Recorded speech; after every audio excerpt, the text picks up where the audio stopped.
Happy Friday, LoSal USD. The sun is shining and the wrap-up is back. I'm Nicole Pichardo, and this is your wrap-up for Friday, March 24th, 2023. Spring is here and open house season is upon us. Last week, Los Alamitos High School hosted their 8th grade parent night, spring showcase, and open house event. The event started with a packed house full of families of 8th grade students who learned what to expect next year when they officially become Griffins.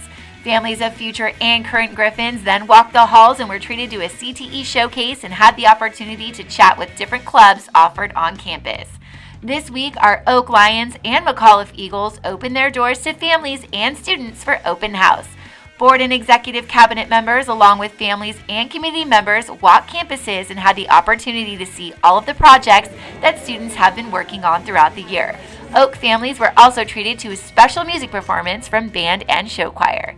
Speaking of our Oak Lions, this week they celebrated what makes us all unique by taking part in Abilities Awareness Week. Abilities Awareness Week aims to promote understanding, acceptance, and appreciation of individual learning through fun activities. Students in special education classes came together to play various games to promote inclusion, making friends, and celebrating differences. This week, board and executive cabinet members made a special stop to Los Alamitos High School to recognize and celebrate the longevity, loyalty, and dedication of staff. We were thrilled to recognize 48 LoSal High School staff members who've served the district for a combined total of 695 years. We could not be more thankful to our dedicated staff for continuing to make LoSal USD their home.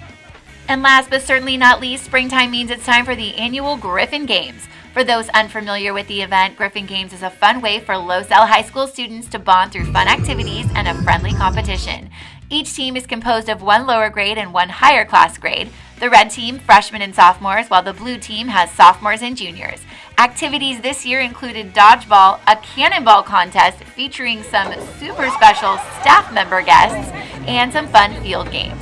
In the end, it was the red team that took the title of 2023 Griffin Games champions. Well, that's the wrap up for this week. Thanks for watching and have a wonderful weekend.